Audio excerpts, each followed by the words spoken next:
Berjumpa kembali dengan saya, Popok Cici, calon guru penggerak Angkatan 11 Kabupaten Punggah. Baik, kali ini saya tidak sendiri, saya ditemani oleh Ibu Gina. Beliau adalah guru kelas 6 SD kelas 1. Assalamualaikum Bu Gina.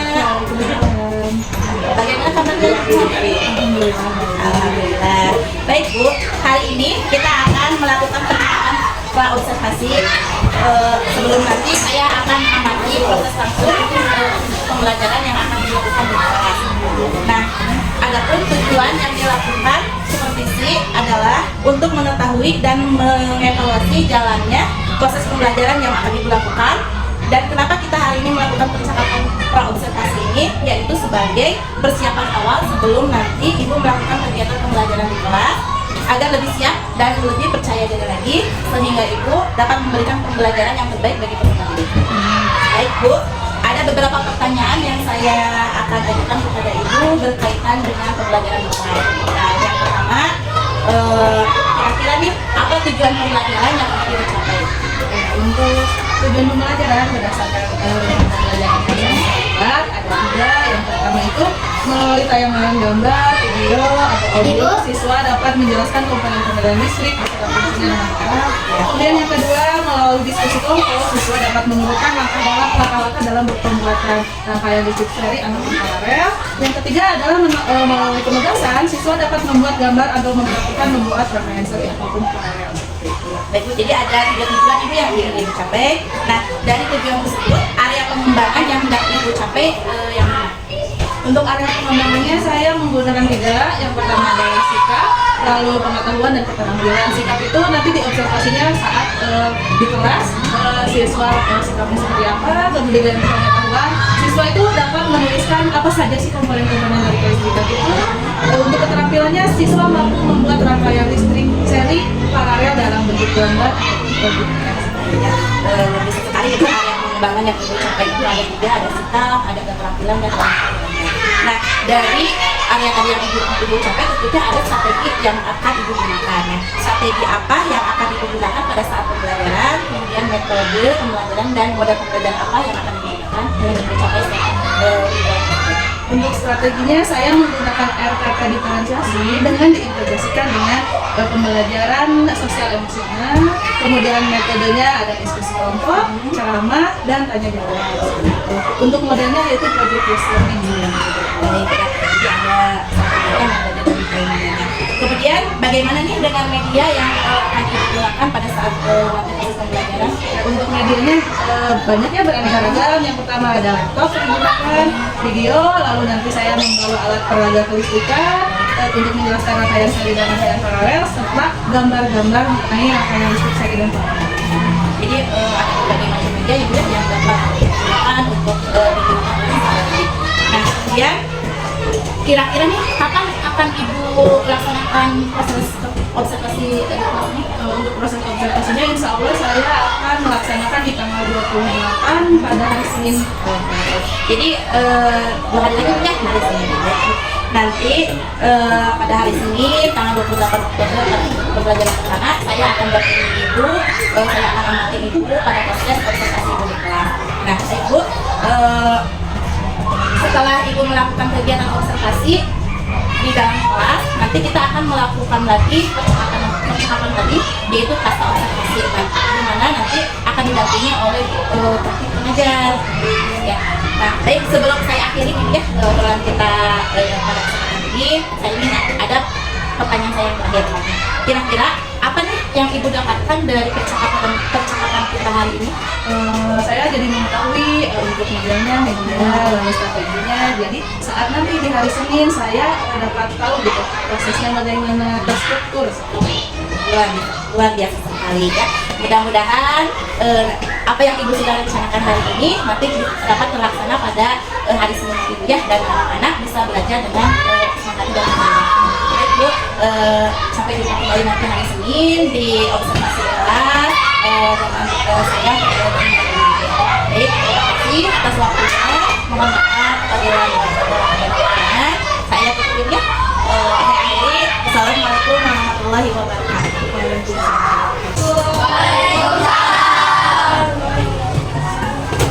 Gimana kabarnya hari ini anak-anak? Baik.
spesifikasi, kelebihan dan kekurangan rangkaian seri dan paralel. Nah, anak-anak, pada video pembelajaran sebelumnya, Bu Guru sudah pernah menjelaskan mengenai listrik dibagi menjadi dua rangkaian, yaitu rangkaian seri dan paralel. Kalian bisa lihat rangkaiannya seperti pada gambar di samping ini. Rangkaian seri itu susunan lampunya berdampingan. Kalau rangkaian paralel, susunan lampunya atas bawah seperti ini. Ya. Untuk rangkaian paralel bisa juga diberikan saklar di masing-masing lampu. Kalau untuk rangkaian seri hanya bisa dipasang satu saklar. Ini untuk rangkaian sederhana ya. Kita langsung lanjut ke contoh rangkaian seri dan paralel. Pada rangkaian seri contohnya terdapat pada benda senter atau lampu hias. Pada rangkaian paralel biasanya digunakan di rumah-rumah kita atau di lampu lalu lintas. Ya. Kemudian kita akan membahas mengenai kelebihan dan kekurangan rangkaian seri. Kalau yang tadi contohnya bisa lebih lengkapnya di video pembelajaran yang sebelumnya ya. Nah, untuk kelebihan dan kekurangannya akan dibahas tuntas pada video pembelajaran kali ini.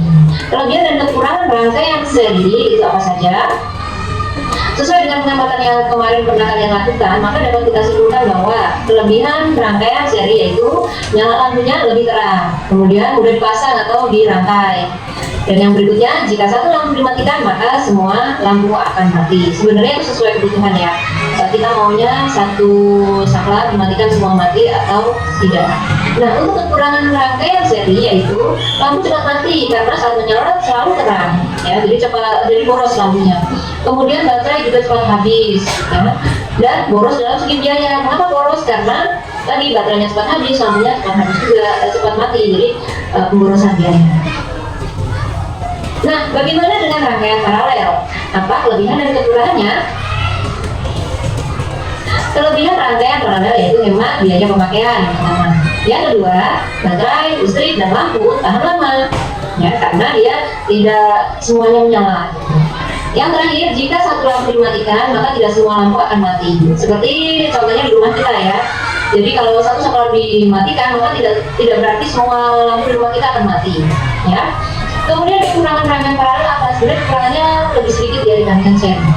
Nyala lampu redup itu kalau dibandingkan dengan rangkaian seri. Tapi kalau misalnya pemasangan di rumah kita tergantung dari wattnya lampu itu sendiri, ya. Kemudian yang kedua, perhatikan butuh waktu lama dibandingkan rangkaian seri. Itu tentu karena rangkaiannya lebih rumit, ya. Jadi membutuhkan kabel yang cukup banyak. Nah, itu anak-anak pembahasan mengenai kelebihan dan kekurangan rangkaian seri dan paralel. Semoga video pembelajaran ini dapat membantu kalian dalam menyelesaikan tugas-tugasnya. Terima kasih atas perhatiannya. Wassalamualaikum warahmatullahi wabarakatuh. Sekarang ibu coba tanya. Rangkaian listrik yang lebih hemat, rangkaian listrik yang mana? Paralel. Terus yang lebih boros berarti? Kalau yang satu mati, semuanya mati. Lampunya rangkaian mana? Kalau misalkan satu lampu mati, yang lainnya masih menyala terang, berarti rangkaian?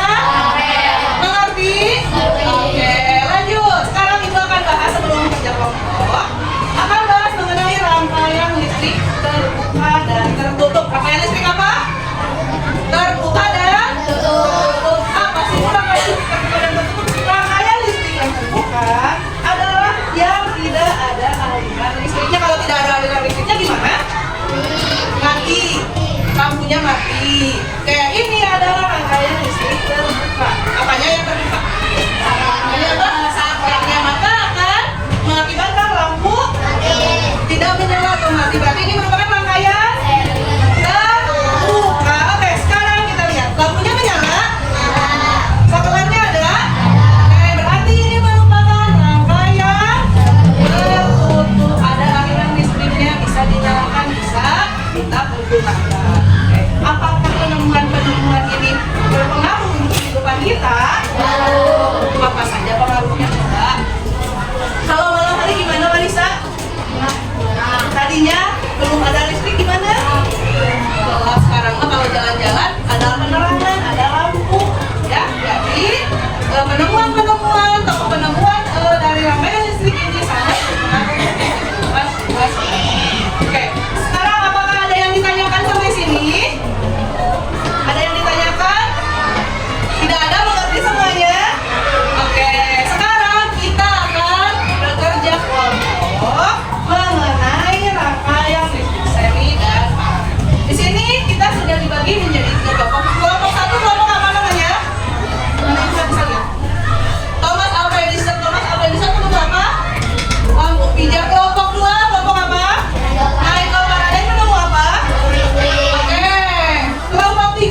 Cobain dulu nyala tidak? Belum dirangkai. Rangkaiannya betul tidak?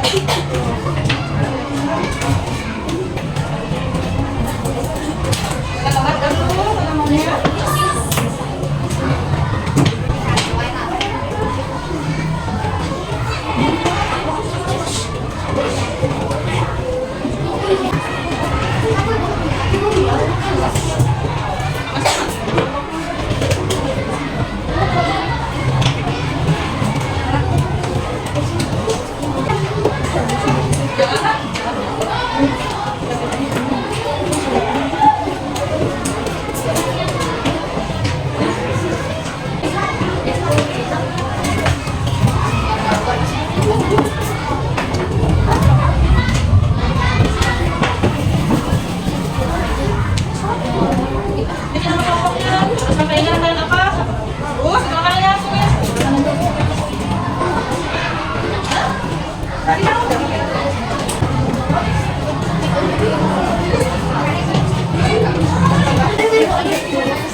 Siap, Om.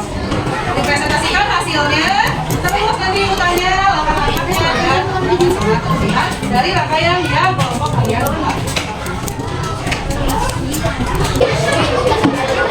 Oke, apakah ada yang mau ke depan untuk presentasi terlebih dahulu kelompok mana? Kelompok 1, kelompok 2, kelompok 3 siapa yang mau presentasi dulu? Kelompok 3 siap? Siap Pak? Nah, siap tidak untuk presentasi? Oke, kelompok 3 coba maju ke depan. Coba hasil. Sama-sama. Yuk. Oke, yang lainnya coba diperhatikan dulu. Kelompok 3. Oke, bersiap. Oke, siapa yang mau memperkenalkan nama kelompok dan anggota kelompoknya? Habis coba, perkenalkan nama kelompoknya. Siapa coba? Kamu nomor berapa? Sok.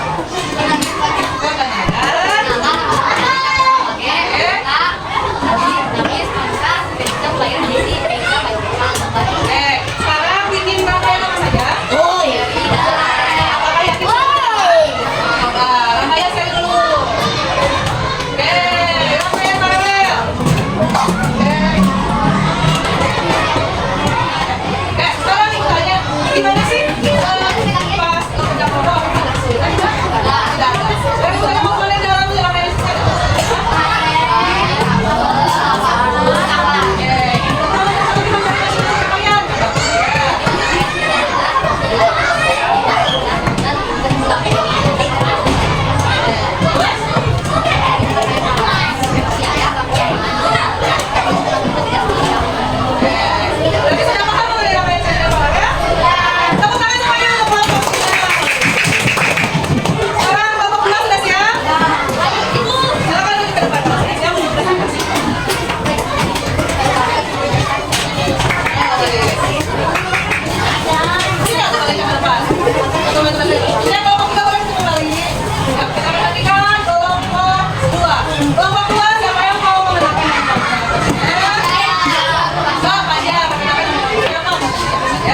Berjumpa kembali pada percakapan pasca observasi dengan saya, Popong Cici, CGP Angkatan 11 dari Kabupaten Sumedang. Baik, saya masih ditemani oleh Ibu Gina. Beliau sebagai guru yang telah diobservasi pada kegiatan supervisi akademik, dan saya pun ditemani oleh Ibu Siti Nurdiana sebagai pengajar praktik Angkatan 11. Assalamualaikum Ibu. Assalamualaikum Ibu Gina. Bagaimana kabarnya Ibu? Alhamdulillah. Alhamdulillah Ibu, kabarnya baik semua. Baik Ibu Gina, pada percakapan pasca observasi ini saya akan mengajukan beberapa pertanyaan kepada Ibu terkait dengan jalannya observasi kelas yang sudah dilaksanakan beberapa waktu lalu. Adapun tujuan percakapan kita kali ini yaitu mengevaluasi sejauh mana pembelajaran yang Ibu laksanakan. Baik Ibu, pertanyaan yang pertama, bagaimana nih perasaan Ibu terkait dengan jalannya observasi kelas yang sudah dilaksanakan beberapa waktu yang lalu? Pertama, saya merasa senang, lalu termotivasi, sebagaimana yang telah kita diskusikan mengenai modul pembelajaran, bisa saya implementasikan di kelas. Alhamdulillah, alhamdulillah ya, perasaannya lega, ya, senang juga. Nah, kemudian dari yang sudah dilakukan, bisa diceritakan kembali nih Bu ya, area pengembangan yang hendak dicapai itu. Area pengembangannya saya ada 3. Yang pertama itu mengenai pengetahuan, sikap, dan keterampilan. Pada area pengetahuan, saya ingin mengetahui bagaimana siswa itu dapat tahu apa itu rangkaian listrik. Lalu pada area sikap, saya ingin tahu bagaimana sikap siswa saat pembelajaran dengan saya, bagaimana saat berdiskusi, apakah berkolaborasi dengan baik, apakah berperan aktif. Lalu pada keterampilan saya ingin mengetahui bahwa siswa itu tahu apa itu rangkaian listrik dan bisa mengimplementasikan pada Kalian jadi ada yang ingin dikembangkan oleh Ibu, ada 3 ya, pengetahuan, keterampilan, dan juga sikap. Nah, kemudian langkah-langkah atau tahapan apa saja yang sudah dilakukan dalam kelas? Yang pertama, yang Ibu tahu, kita membuat modul pelajar yang berkomunikasi dan diintegrasikan pada pembelajaran sosial emosional. Lalu saya mempersiapkan strateginya, mempersiapkan medianya, serta mempersiapkan melihat kesiapan siswa untuk mengevaluasi apakah nanti tujuan pembelajarannya dapat tercapai atau tidak. Ya, jadi Ibu sudah mempersiapkan 2 hari ya, langkah-langkah tahapan yang dilakukan. Kemudian menurut Ibu nih, sejauh mana area pengembangan yang dilakukan, apakah sudah berhasil dilaksanakan atau belum? Sejauh ini yang saya lihat kemarin kondisi di kelas, alhamdulillah menurut saya cukup berhasil. Alhamdulillah ya Pak, ternyata dari awal area yang dikembangkan dan berhasil ya, dikembangkan. Baik Ibu, apakah ada kekurangan atau kendala yang dihadapi Ibu pada saat di kelas? Pasti ada. Yang pertama yang saya lihat itu kecenderungan siswa itu cemburu, lalu kurang berkolaborasi pada saat diskusi. Jadi ada 2 kendala yang Ibu temukan ya, cemburu dan kurang kolaborasi. Nah, kira-kira ini kenapa sih sampai terjadi seperti itu? Ada siswa yang cemburu dan kurang aktif? Mungkin untuk kecemburuan sendiri, sepertinya karena kan kita kan ininya diferensiasi, saya mengelompokkannya itu berdasarkan kemampuan siswa, di mana saat penugasan adanya kecemburuan, tugas yang diberikan itu terkesan yang satu kelompok terlalu mudah, sedangkan kelompok yang lainnya terlalu susah. Kenapa tidak disamakan? Mungkin kecemburuannya dari situ. Kenapa? Apakah saya tidak mampu atau seperti apa? Mungkin seperti itu. Lalu untuk kurangnya berkolaborasi, sepertinya untuk pengelompokan kemarin karena saya membuat 3 kelompok, itu terlalu banyak untuk siswa berdiskusi. Jadi kelompok besar ya, kelompok besar. Jadi terjadi begitu karena mungkin mengira ya bahwa Ibu begitu ya, seperti itu. Ya, dan juga karena kelompok besar itu ya. Iya, itu. Nah, dari kejadian itu yang Ibu temukan kecemburuan dan juga kurang aktifnya, rencana ke depannya ini bagaimana Ibu untuk mengatasi supaya tidak terjadi lagi hal-hal luar tersebut? Yang pertama mungkin membuat kelompok seperti yang dijelaskan kelompok besar. Yang kedua mungkin menjelaskan lebih lagi tentang pembelajaran hari itu, kita itu ingin apa, tujuannya diperjelas lagi, lalu memotivasi siswa dengan pujian. Lalu saya juga ingin mengembangkan model dan media-media lainnya yang lebih bisa diterapkan di kelas. Luar biasa sekali ya, apa yang Ibu rencanakan tentang untuk memperbaiki keterampilan Ibu sebelumnya ya, untuk yang lebih memfokuskan kepada peserta didik. Kemudian mudah-mudahan Ibu ya, rencana yang Ibu tadi ungkapkan itu kedepannya dapat berjalan dengan lancar dan kendala serta kekurangannya itu dapat diperbaiki lagi. Nah, kira-kira kapan Ibu akan melakukan melaksanakan rencana perbaikan ini? Karena saya ingin melihat perubahan lebih baik. Akhirnya karena lebih cepat lebih baik. Mudah-mudahan semoga apa yang Ibu telah rencanakan terlaksana secepatnya. Baik Bu Gina, saya ucapkan terima kasih banyak atas waktunya dan juga jawaban-jawabannya. Semoga kedepannya pembelajaran untuk memenuhi kebutuhan peserta didik ini dapat mendapatkan hasil yang baik. Baik, untuk selanjutnya saya akan memberikan kesempatan kepada Ibu pengajar praktik untuk memberikan pengalaman pada Ibu. Silakan. Terima kasih Ibu Bokong dan Ibu Enak ya. Dari hasil yang saya amati dari mulai pra dan observasi ya, alhamdulillah saya lihat Bu Gina sudah sesuai dari observasinya, sesuai dengan pra observasi di mana di sana tujuannya sudah ada, kemudian area pengembangannya ya seperti tadi ya ada 3 kan area pengembangannya, kemudian yang ketiga itu strategi ya, strategi yang akan dilakukan. Saya menyimaknya berulang-ulang gitu ya, dan cukup ya lumayan lama ya 1 jam lebih. Terus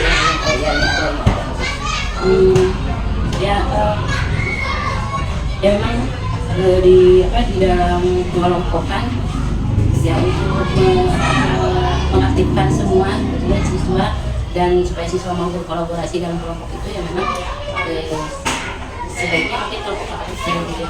Tapi kadang-kadang kalau semacam praktek seperti itu kita dibatasi keterbatasan ya misalkan di sekolah kita itu ya, misalkan alatnya yang terbatas macam itu yang tidak memungkinkan untuk ya mencakup semuanya gitu. Jadi kalau misalkan alatnya ada sedikit ya mungkin jadinya kelompok-kelompok besar. Tapi ya itu ya seperti yang Ibu utarakan, Ibu utarakan ya memang ya kita juga menyadari ya pasti tidak akan maksimal gitu ya. Tidak semua siswa akan aktif untuk berkolaborasi dalam kegiatan belajar. Kemudian apa tadi pengelompokannya berdasarkan prestasi itu dilihat dari nilai sehari. Oh, dari nilai sehari tadi.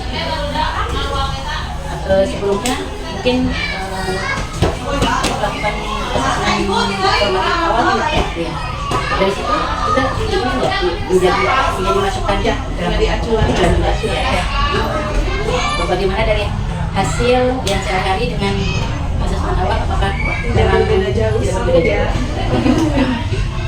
Jadi berarti kemampuan itu mungkin yang masih perlu dibimbing mungkin dikelompokkan saat kelompok gitu ya. Berarti materinya juga atau mungkin itu mungkin juga tidak sama gitu ya. Ya, tidak sama praktek. Untuk yang masih perlu dibimbing gitu ya, itu kira-kira tentang Rangkaian seri menggambar yang dibimbing, yang dari sesuai dalam pertengahan itu membuat rangkaian seri sederhana, sedangkan yang memang nilainya bagus itu membuat rangkaian seri dan saya dari menyimak video itu yang observasi kami jauh ya mungkin dari itu mana dari ini jadi kurang ini oke penasaran oke gitu yang mana gitu ya setelah kita jadi saya tahu ya mungkin ya sesuai juga ya untuk seri kan memang itu beda untuk yang seri ini untuk yang paralel atau yang campuran itu lumayan ya butuh ini betul pemikiran gitu ya kalau saya rasa itu sesuai jadi dari apa yang saya amati baik video maupun sekarang untuk percakapan pasca observasi ini sudah sesuai dari pra observasi sampai semuanya sudah ada. Ya terima kasih Bu sudah membantu Bu Popong dalam praktek coaching ya di sini. Sebenarnya Bu Popong itu sedang ya menerapkan nilai praktek coaching gitu. Kalau kemarin untuk PI 1 oleh saya kucing umumnya yang diobservasi. Sekarang hukumnya yang menjadi terima kasih Dina. Mungkin yang saya sampaikan. Terima kasih Ibu telah memberikan tambahan dan juga refleksi